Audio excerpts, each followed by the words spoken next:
칠판을 하나, 둘, 셋, 넷, 한 4등분? 5등분? 4등분? 네.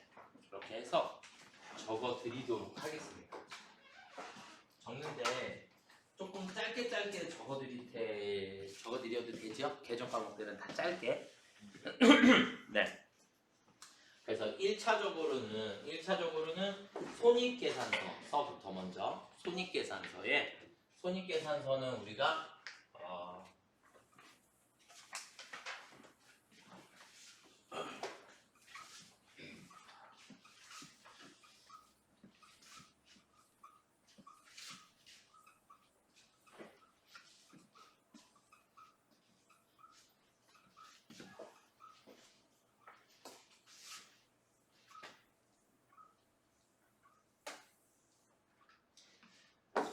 상황을 다 설명을 드릴 테니까 정말 완전 총정리네요. 머릿속에다가 진짜로 다 집어넣으셔야지 돼요. 그래서 전산회계 1급에 나올 수 있는 것들은 다 정리를 한번 해볼게요. 자, 일단 손익계산서 구조는 꼭대기 누구서부터 출발해요? 매출에. 거기서 마이너스 뭐 빼죠? 매출 원가를 빼주시면 뭐가 나오죠? 매출 총 이익이 나오게 되고 거기에서 마이너스 판매비와 관리비를 빼주시면 그러면 영업이익이 나오죠? 영업이익에 플러스 영업의 수익 마이너스 영업의 비용을 빼주시면 그러면 법인세, 차감전, 순이익이 나오게 되고 마지막으로 법인세를 빼주시면 당기순이익이 나오는 거죠. 이해가 되시나요? 그쵸? 네. 기본적으로 이렇게 되고 우리가 매출원가 계산해야 되는 거는 T자 계정 그려서 기초에 매입을 더해서 기말을 빼주시면 매출원가가 나온다 했죠. 맞나요? 그쵸? 그 다음에 판매비와 관리비 계정 과목들은 몇 번대예요? 800번대예요. 그리고 우리가 제조와 관련된 건 몇 번대로? 500번대로 끊어주셔야 되는 거죠. 이거는 원가 명세서로 들어갈 거거든요. 500번대는. 그럼 800번대, 500번대 구분하실 수 있죠? 그러니까 500번대는 문제상에서 공장, 제조, 생산 이런 말이 따라 나오니까 네, 그렇게 해서 구분하시면 되고 영업의 수익 계정 과목 많이 있고 영업의 비용은 뭐뭐뭐뭐 외우라 했죠? 이자 비용, 기부금, 무슨 손, 실, 그리고 기타의 대손상각비 이렇게만 암기하고 계시면 되죠. 맞나요? 네, 계정 과목 구분은 이렇게만 하실 수 있으시면 크게 문제되지 않을 것 같고 그 다음에 우리는 영업이익이라는 걸 계산하기 위해서 우리한테 필요한 건 3가지 매출액, 매출원가, 판매비와 관리비 이렇게 3가지만 영업이익에 영향이 있어요. 아시겠죠? 그래서 영업이익을 물어보는 문제가 나오면 영업의 비용을 다 지우고 시작해야죠. 영업의 수익도 다 지우고 시작해야 되는 거죠.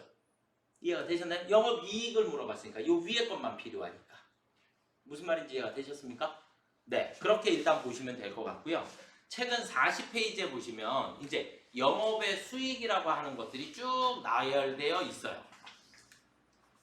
있나요? 그쵸?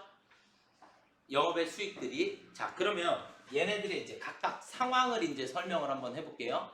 그러면 첫 번째 우리가 이자 수익이다. 이자 수익이란 얘기는 이자를 뭐 했다?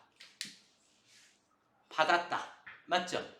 이자를 받아야 하니까 우리는 분계에서 차변에 돈이 들어와야 해요. 맞죠? 그리고 대변에 이자 수익이라고 할 거고 그런데 은행에서 저한테 돈을 다 줘요? 뭐를 빼고? 이자를 주는데 무슨 수수료를 떼? 이자에서 뭐를 떼요? 세금을 떼잖아요. 세금을. 그쵸? 원천징수 하고 주죠. 그래서 우리는 원천징수 당한 돈을 뭐라 해요? 선납세금이라는 게 이자 수익에서는 이자를 받아야 되는 거기 때문에 선납세금이 따라 나와요. 선납세금. 세금을 떼이고 받는 거니까. 무슨 말인지 이해가 되셨나요? 그쵸? 그래서 이걸 우리는 원천징수 당한다 그러죠. 내가 원천징수를 하는 게 아니라 원천징수를 당한다. 이해가 되시나요? 네, 그래서 이자 수익에서는 이자를 받을 땐 세금을 떼이고 받는다. 선납세금. 이해되셨죠? 자, 그 다음에 배당금 수익이 나오는데 우리가 배당금이 두 가지가 있는 거 아시나요? 배당금을 받는 거예요. 지금 배당을 우리가 해주는 게 아니라 배당을 받을 때 현금 배당이라는 게 있고 주식 배당이라는 게 있어요. 그런데 현금 배당만 우리가 뭐라고 하는 거예요? 배당금 수익이라고 하는 거예요. 그쵸? 차변에는 어차피 현금 들어올 거고, 그쵸? 주식 배당을 받으면 회계 처리하지 않습니다. 아시겠죠? 이해가 되셨나요? 여기서 말하는 배당금은 받았을 때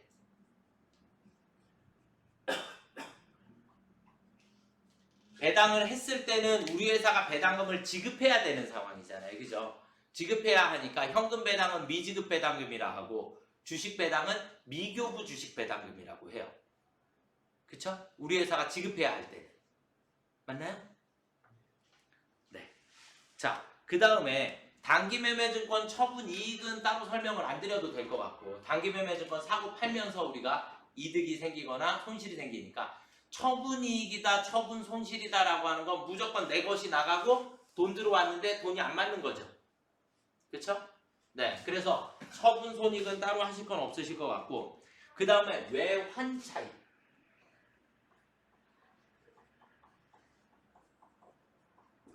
외환 차익은 여러분들이 일반 전표 문제에서 나와요.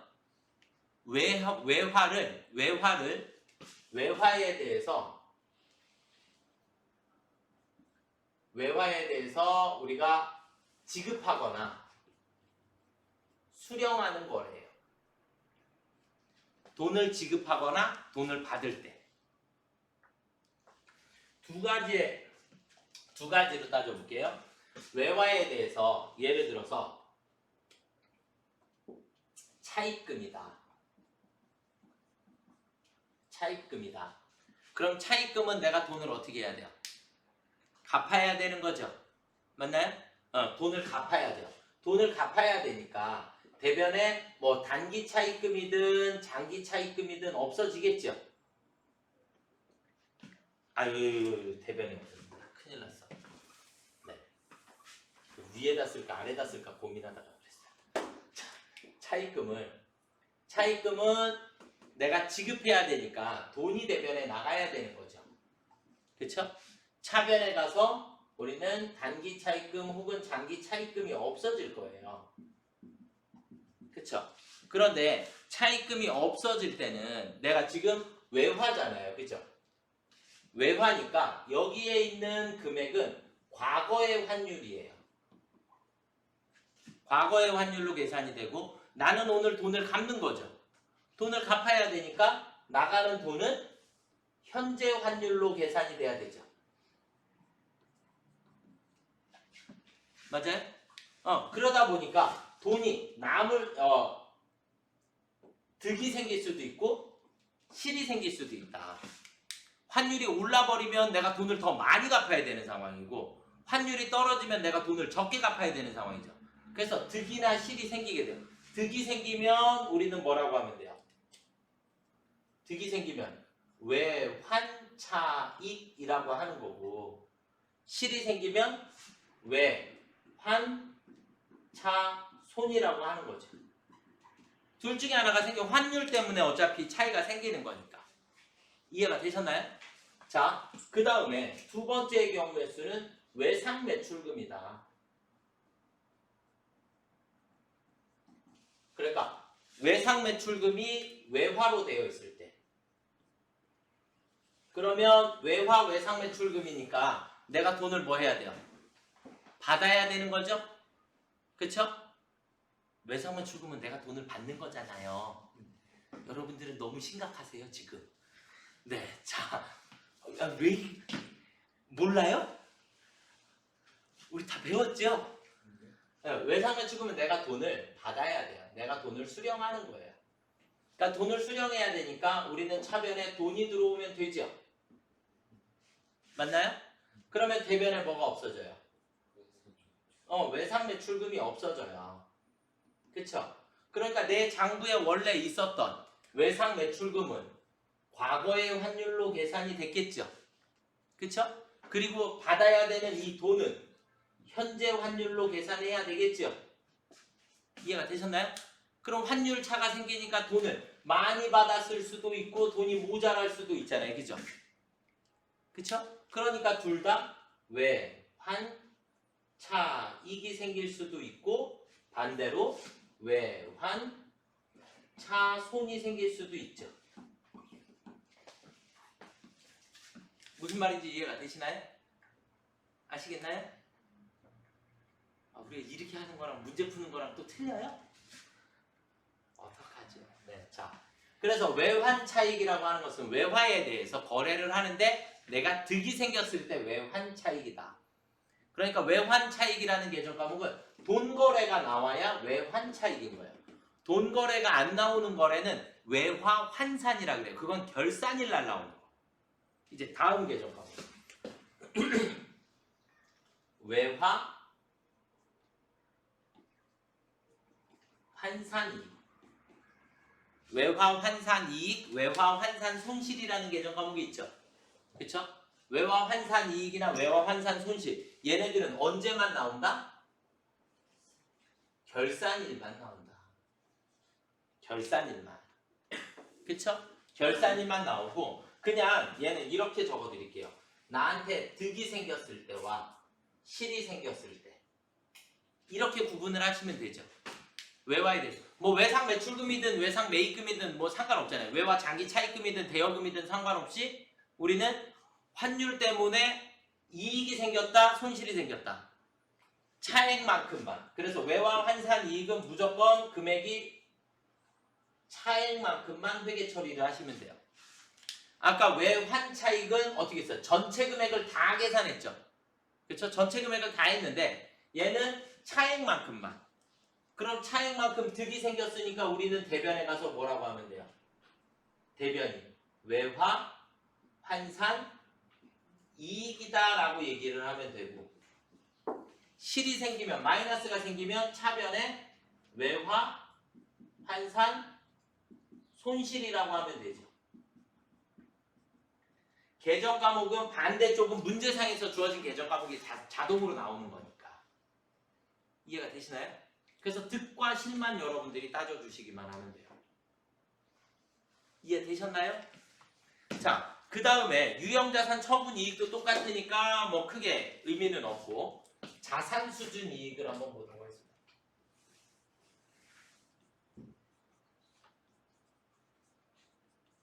자산 수준.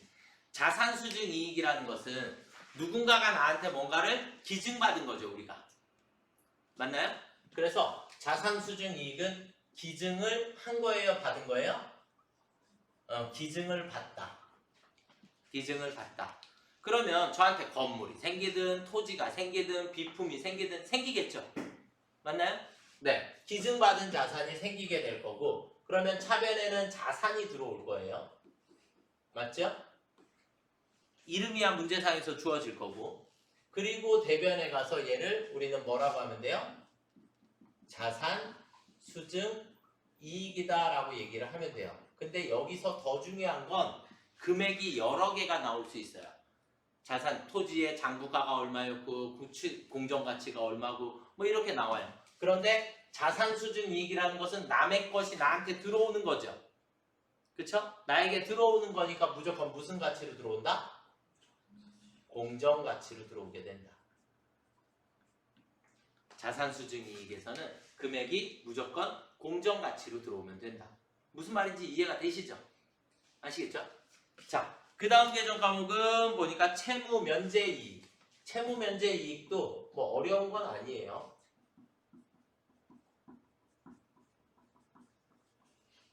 채무 면제 이익. 채무 면제 이익은 빚을 면제받았다라는 거죠. 그쵸? 빚을 면제받았으니까, 면제받아서 나한테 득이 생겼으니까 차변에 가서 무조건 부채가 없어져야죠. 맞나요? 일부만 면제받을 수도 있고 전액을 면제받을 수도 있으니까 일부만 면제받으면 나머지는 돈이 나갈 거고 나머지가 채무 면제 이익이 되면 되겠죠. 그쵸? 그래서 돈이 나갈 수도 있고 그리고 나머지는 채무 면제 이익이다 라고 해주시면 되죠. 무슨 말인지 이해가 되십니까? 아시겠나요? 네, 이렇게 상황이 생길 거고 자, 그 다음에 보험금 수익. 보험금 수익은 보험금 수익이라고 하는 거 우리가 창고에 화재가 발생했어요. 그럼 화재가 발생했는데 그럼 내가 손해본 것만큼 보험금 청구하죠. 그쵸? 보험금 청구해서 보험금이 나왔어요. 그게 보험금 수익이에요. 보험금이 나오면. 그런데 우리는 화재가 발생했을 때 첫 번째는 화재가 발생했다. 발생하면 예를 들어서 우리 창고가 다 탔다. 창고. 그러면 창고는 우리한테 뭐라고 있었어요? 건물이라고 있었겠죠. 그쵸? 그러면 대변에 건물이 없어져요. 그런데 우리는 건물을 지금까지 사용해 왔으니까 감가상각이라는 걸 해왔겠죠. 맞나요? 그래서 우리는 차변에 감가상각 누계액이 무조건 소멸해야 돼요. 그래서 유형자산을 처분하거나 화재로 없어지거나 내 유형자산이 없어지면 얘 계정 과목 밑에 있는 감가상각 누계액 무조건 차변으로 소멸. 아시겠죠? 그러면 예를 들어서 건물이 1억짜리고 감가상각 누계액이 7천만 원이 있었다. 그러면 3천만 원만큼 내가 손해본 거죠. 7천만 원 내가 썼으니까. 그러면 그 손해본 부분을 무조건 뭐라고 처리해요? 보험에 가입되어 있든 안 되어 있든 상관없이 화재가 발생하면 무조건 재해 손실이라 해요. 무조건 뭐라 한다? 재해 손실. 일단 화재로 내가 손해봤다. 이해가 되셨습니까? 그리고 나서 보험금이 나올 수 있죠. 보험금을 수령했어요. 보험사에서 보험금이 나왔다고요. 그럼 보험사에서 보험금이 나왔으니까 나한테는 돈이 들어오겠네요. 맞죠? 대변에 무조건 보험금 나온 금액만큼 전부 다 보험금 수익이라고 하는 겁니다. 무슨 말인지 보험이 뭐 예를 들어서 제가 화재로 손해본 게 3천만 원인데 예를 들어서 보험금이 5천만 원 나올 수도 있죠. 그 5천만 원 그냥 다 보험금 수익이에요. 1,000만 원이 나오면 그냥 1,000만 원만 보험금 수익하시면 되고. 무슨 말인지 이해되셨나요? 왜냐하면 손해본 부분은 이미 내가 마이너스 처리를 해버렸기 때문에 내가 받은 돈만큼만 크게 처리를 하시면 돼요. 이해가 되시나요? 아시겠죠? 자, 그 다음에 자비익은 우리 자비익 어디서 나오죠?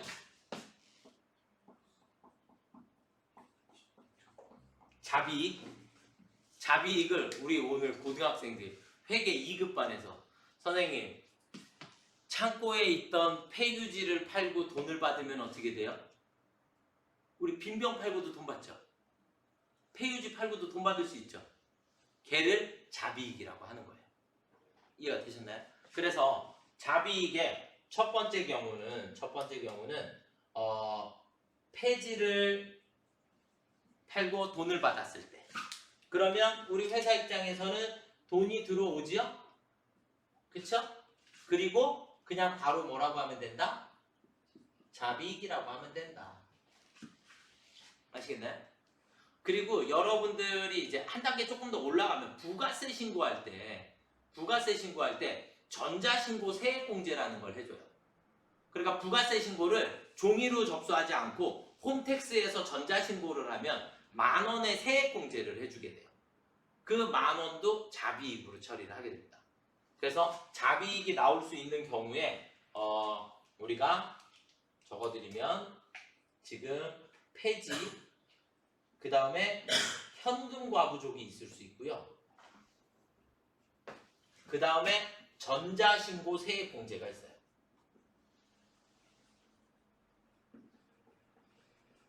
전자신고 세액공제 10,000원을 해주면 우리는 뭐라고 처리한다?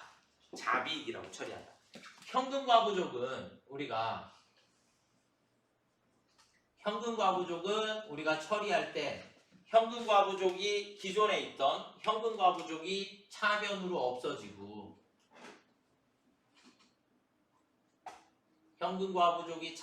없어지고 거기에 따르는 원인이 반대쪽 변에 나올 수 있죠. 그쵸? 그리고 원인이 밝혀지지 않으면 나머지를 그냥 다 뭘로 처리해요? 자비익으로 처리할 수 있죠. 그럼 얘의 반대의 경우는 잡손실이 될 수 있죠. 그리고 결산일날 현금이 많은 걸 발견하면 현금과부족이라 쓰면 안 되는 거죠. 그냥 바로 뭐라고 써야 돼요? 그냥 현금이라고 써야 하는 경우도 있어요.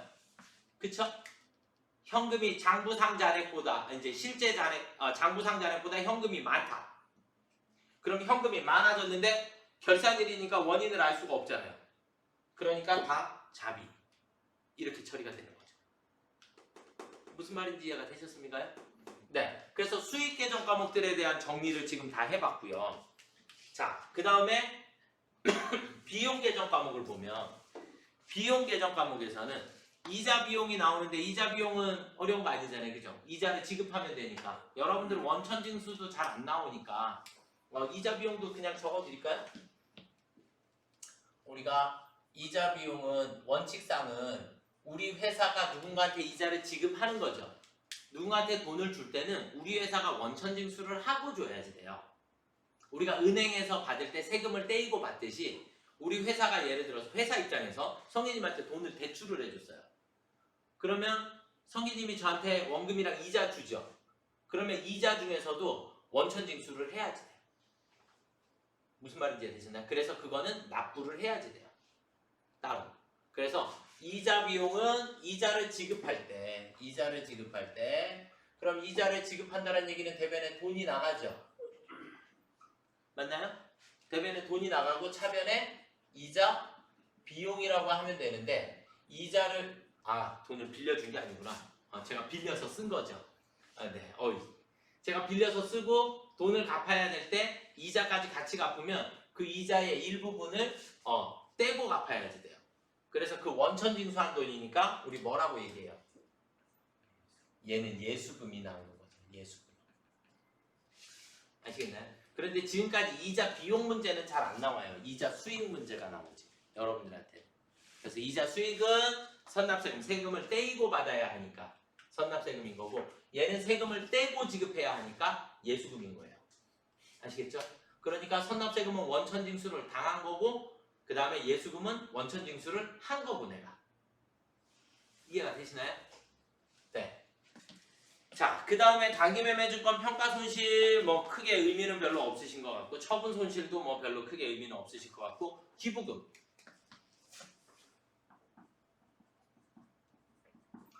기부금은 우리 회사에서 돈을 기부할 수 있죠. 그렇죠? 돈을 기부할 때는 문제가 별로 없어요. 그런데 우리 회사에서 생산한 제품을 기부할 수 있죠. 맞나요? 걔가 문제예요. 걔가. 그래서 기부금은 내가 돈으로 지급했을 때는 크게 문제가 별로 없어. 그냥 차변에 뭐라고 하면 된다? 기부금이라고 하면 돼요. 그런데 우리 회사 제품을 기부하는 경우가 있죠. 그러면 대변에 뭐가 나가요?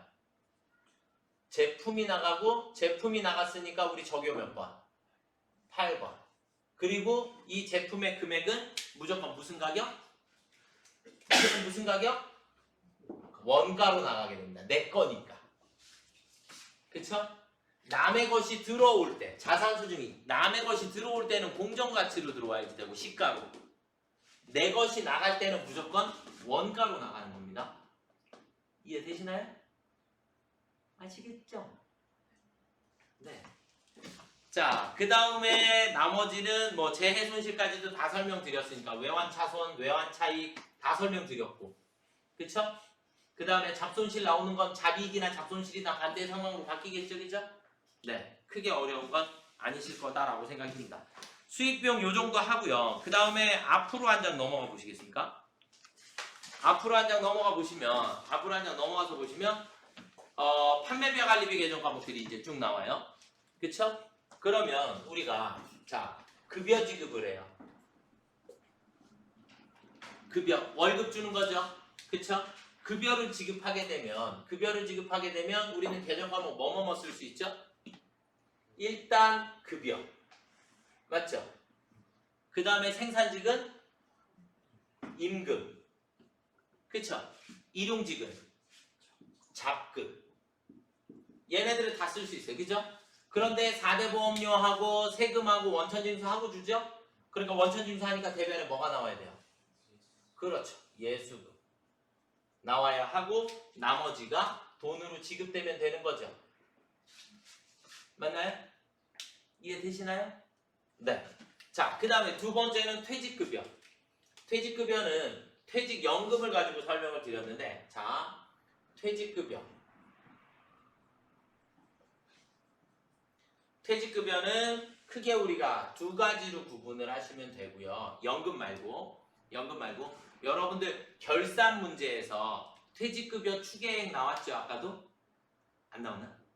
아, 오늘 안 나왔구나. 아, 제가 다른 반이랑 헷갈렸어요.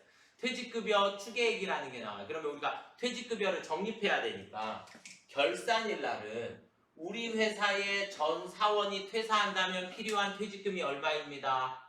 그러면 우리는 결산일 날 어떻게 해요? 결산자료 입력에 가서 우리는 퇴직급여 전입액이라는데, 퇴직급여 바로 열고 전입액 이라고 되어 있는 란에다가 금액을 써주시기만 하면 돼요. 대신에 퇴직급여 전입액이 몇 개가 있어요? 두 개가 있어요. 두 개가 어디에 있어요? 노무비에도 퇴직급여 전입액이 있고 판매비와 관리비에도 퇴직급여 전입액이 있어요. 그래서 두 군데를 나눠야 해요. 아시겠죠? 자, 그 다음에 두 번째는 퇴직급여를 지급할 때, 퇴직금을 지급하면 우리 회사 입장에서는 돈이 나가야 되죠. 맞나요? 돈이 나가야 하고, 돈이 나가는데 원천징수 얘도 하고 지급해야 되나요? 퇴직금 지급할 때도. 그러면 여기 예수금도 따라올 수 있네요. 맞죠? 그런데 차변 계정 과목은 1순위, 2순위. 1순위는 뭐에서 먼저 해결한다? 네, 퇴직급여 충당부채로 해결하시는 거고, 2순위는 뭘로 해결해요? 퇴직급여. 그러니까 충당부채가 모자라면 퇴직급여. 이해가 되시나요? 아시겠죠? 그 다음에 연금 납부. 연금을 납부했을 때 퇴직연금에 가입하고 매월 퇴직연금 납부하죠? 퇴직연금 납부하면 우리가 두 가지로 뭐랑 뭘로 나눠요? 확정 기여형과 확정 급여형으로 나누죠. 맞나요? 그래서 어차피 대변은 돈이 나가니까, 대변은 돈이 나가요. 둘 다 똑같이 대변에 돈이 나가요. 돈이 나가는데 확정 기여형은 우리가 뭐라고 한다고요? 퇴직급여. 확정 급여형은 퇴직연금 운용자산이라고 하는 거죠. 무슨 말인지 이해가 되십니까? 아시겠죠? 네. 자, 그 다음에 복리후생비. 복리후생비는 뭐 우리 직원을 위해서 쓰는 거니까 어려운 거 아니잖아요. 그죠? 복리후생비 어려운 거 아니고, 여비교통비, 통신비, 수도관열비, 세금과원가. 세금과원가는 뭐뭐뭐. 세금과원가는 외우세요. 그냥 여기서부터는 우리가 분계는 별로 필요 없고, 세금과 공과에 해당하는 거. 세금과 공과에 뭐뭐뭐 외워야 되죠? 재산세. 자동차세, 그리고 수입인지, 얘네들을 세금과 공과라고 하는 겁니다. 취득세, 등록세 이런 것들은 어떻게 해야 돼요? 원가에 포함시켜주죠. 맞나요? 네, 이 정도 이해하시면 될 것 같고, 그 다음에 임차료, 차량 유지비, 소모품비. 소모품비 한번 할까요? 소모품비. 소모품비는 우리는 소모품은 구입할 때 두 가지 방법이 있어요. 그쵸? 뭐랑 뭐가? 자산 처리법이 있고 비용 처리법이 있어요. 그쵸? 맞나요? 그래서 우리가 소모품을 자산으로 처리했다. 그러면 구입했을 때 우리는 뭐가 돼요? 차변에 소모품. 맞죠? 그쵸? 대변에 돈이 나갔을 거고. 그런데 자산으로 처리했을 때는 우리가 결산일날 어떻게 돼요? 우리는 처음에 처리한 게 무조건 대변으로 없어져요. 소모품이. 그쵸? 그리고 차변에 뭐가 된다? 소모품 B가 된다. 그리고 얘의 금액은 자산 처리하면 결산일날 이 소모품 B의 금액은 소모품 B가 생겼으니까 쓴 거예요? 안 쓴 거예요? 쓴 거. 소모품 B가 생겼으니까. 그래서 사용액을 분개를 해주셔야지 되고, 그래서 자산 처리되면 우리는 뭐를 분개해야 된다? 사용액을 분개를 해주셔야지 된다. 아시겠죠? 그 다음에 비용 처리가 됐어요. 비용 처리를 하게 되면 비용 처리는 구입했을 때, 그러면 구입했을 때 뭐라고 처리해요? 소모품 B라고 하는 거죠. 맞나요? 소모품 B라 하고, 그러면 결산일이 되면 무조건 내가 처음에 처리했던 게 어떻게 된다고요? 반대쪽으로 사라져요. 소모품 B가. 소모품 B가 없어지고 차변에 가서 뭐가 생긴다? 소모품이 생기게 된다. 그쵸? 그러면 여기 있는 이 소모품의 금액은 무슨 애? 소모품 내 거잖아요. 쓴 거 안 쓴 거? 안 쓴 거. 그래서 미사용액이 생기게 돼요. 안 쓴 것만큼 회계 처리를 해야 돼요. 그래서 비용은 미사용액, 자산은 사용액 분개를 해주시는 거예요.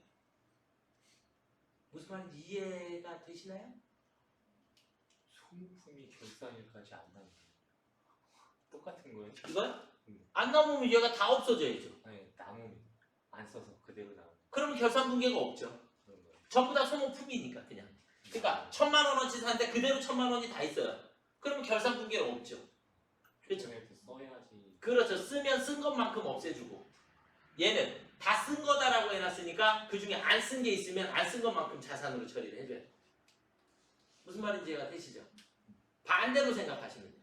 소모품은 내 거니까 쓴 것만큼 없애고, 소모품 B는 썼다라고 한 거니까 안 쓴 것만큼 회계 처리해야 돼요. 이해가 되십니까?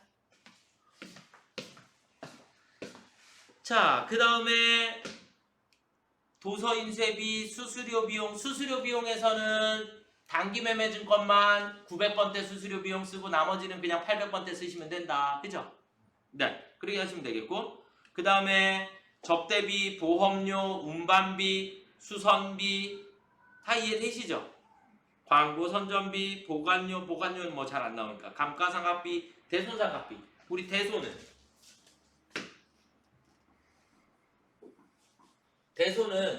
어차피 결산해서 우리 아까도 퍼센트 했죠? 필요한 것만 남기고 나머지는 다 없앴죠? 그래서 결산 예상은 어차피 대손은 결산해서 하면 되니까. 그런데 대손이 발생했어요.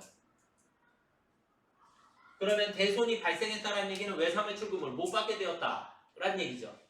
그러면 우리는 대변에 외상매출금 없어지면 되나요? 그쵸? 외상매출금 없어지고 차변에는 1순위, 2순위. 1순위는 뭘로 처리해요? 대손, 충당금. 충당금이 모자라면 대손, 상각비. 맞나요? 그쵸? 그럼 대손은 나중에 또 어떤 상황이 또 생겨요? 다시 대손 처리했던 걸 회수해야죠. 맞나요? 회수하면 저는 차변에 돈이 들어오나요?